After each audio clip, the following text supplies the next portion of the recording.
தம்பியை கூப்பிட்றதுக்காக ஸ்கூலுக்கு கிளம்புறதுக்கு முன்னாடியே பருப்பும் கீரையெல்லாம் குக்கரில் வேக வச்சிட்டேன் அவங்களோட டின்னருக்கு. ஸோ அதான் வந்ததும் கொஞ்சம் ரிலாக்ஸாக வந்துட்டு உட்காந்தாச்சு. 6 o'clock போல் சமைச்சிக்கலாம்னு சொல்லிட்டு. இந்த வீக் சாட்டர்டே சிங்கப்பூரோட நேஷனல் டே. ஸோ அதுக்காக வந்து பாப்பா ஸ்கூலில் இந்த பேக் ஒன்று கொடுத்துருந்தாங்க. உள்ளே பார்த்தீங்கன்னா கொஞ்சம் snacks, fruits, Singapore flag, plaster இந்த மாதிரிலாம் வச்சு கொடுத்து விட்டுருந்தாங்க.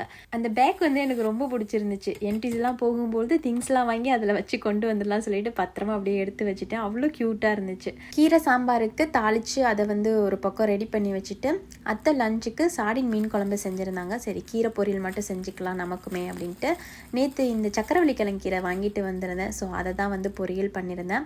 யாரெல்லாம் இந்த சக்கரவள்ளி கிழங்கு கீரை சாப்பிட்டுருக்கீங்க, இல்லை இதை ஃபஸ்ட் டைமாக கேட்குறீங்களா அப்படின்னு சொல்லிட்டு கமெண்டில் சொல்லுங்கள். இன்னும் சாப்பிடல அப்படின்னா ஒரு நாள் வந்து கிடச்சிச்சின்னா ட்ரை பண்ணி பாருங்கள், ரொம்ப சூப்பராக இருக்கும். டோஃபு ஃப்ரை பண்ணி தம்பிக்கும் பாப்பாவுக்கும் டின்னர் கொடுத்துட்டு அதுக்கப்புறம் தான் கீரை செஞ்சுருந்தேன்.